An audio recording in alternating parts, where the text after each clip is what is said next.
La enfermedad de Alzheimer es una enfermedad neurodegenerativa progresiva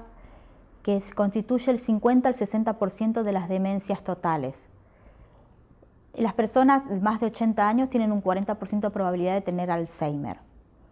Entre sus síntomas hay un deterioro progresivo, cognitivo, de la memoria, del aprendizaje,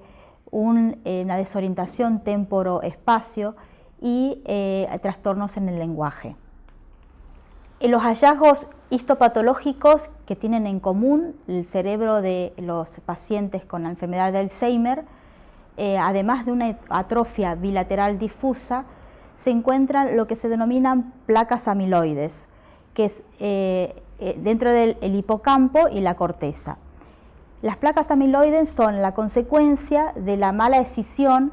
a través de una beta secretasa y luego una gamma secretasa de una proteína precursora del amiloide que en un cerebro normal se producen péptidos solubles. En cambio, en la enfermedad de Alzheimer, estos péptidos se escinden de manera irregular y se forman péptidos insolubles que forman una matriz extracelular que forman placas de depósitos amiloides. También hay una alteración intraneuronal de una hiperfosforilación de la proteína tau que destruye los microtúbulos de las células neuronales y se producen depósitos intracelulares. Estas dos alteraciones y otras más son las que se encuentran frecuentemente y las que constituyen y promueven una neuroinflamación importante que contribuye al deterioro de la memoria y los síntomas del Alzheimer. Existe una entidad que es el Alzheimer familiar, que es del 1 al 5%, en los cuales hay defectos dentro de los genes, que son los que para diferentes proteínas, como de la proteína precursora del amiloide, la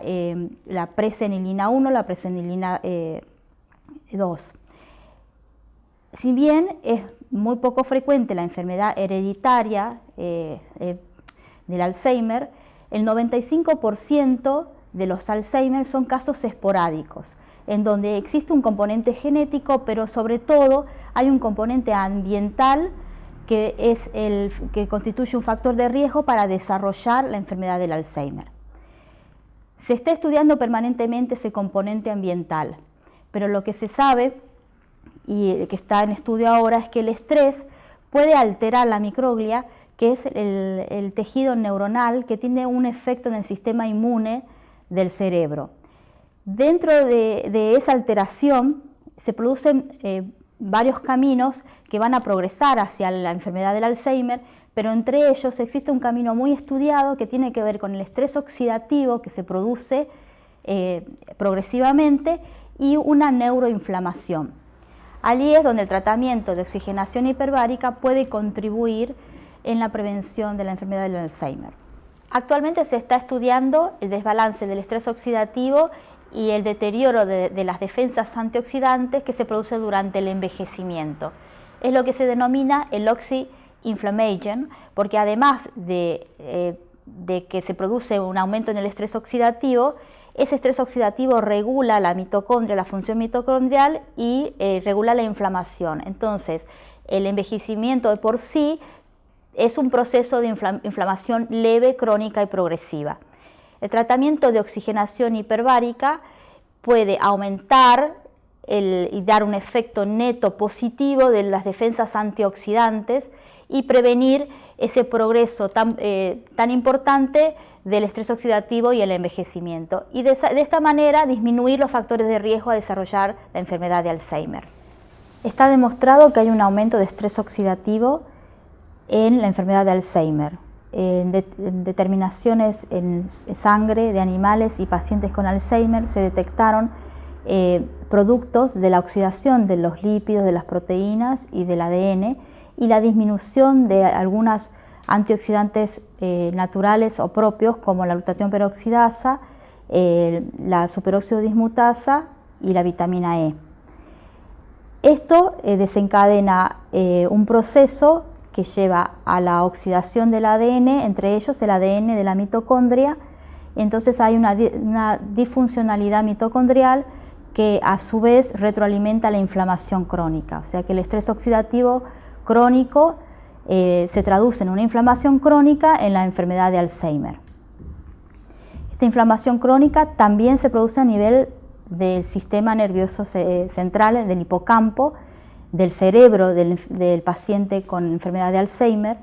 en donde los astrocitos o las células que rodean a las placas amiloides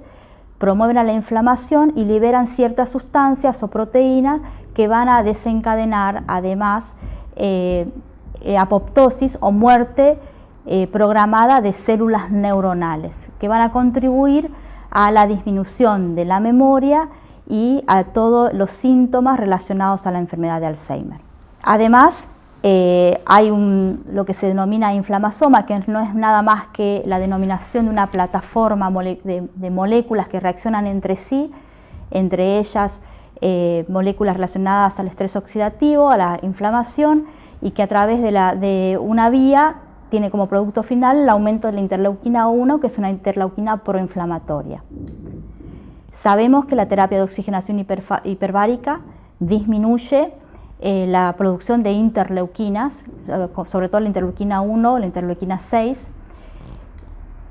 Y por otro lado, hay evidencia científica nueva de que la cámara del tratamiento de oxigenación hiperbárica tiene un efecto directo a nivel de la neuroinflamación a través de la descripción de su efecto sobre uno de estas proteínas, de estas plataformas de proteínas de moléculas que se denominan inflamasoma, como en este estudio, por ejemplo, que disminuye la neuroinflamación en pacientes quemados. Es por ello que el tratamiento de oxigenación hiperbárica puede llegar a ser preventivo al disminuir el estrés oxidativo, que es un factor de riesgo ambiental para el desarrollo de la enfermedad de Alzheimer, y puede ser un buen tratamiento primario o coadyuvante en la disminución de la neuroinflamación progresiva y crónica y el darle un efecto antioxidante para disminuir el estrés y disminuir la progresión del deterioro de la memoria y los síntomas del Alzheimer.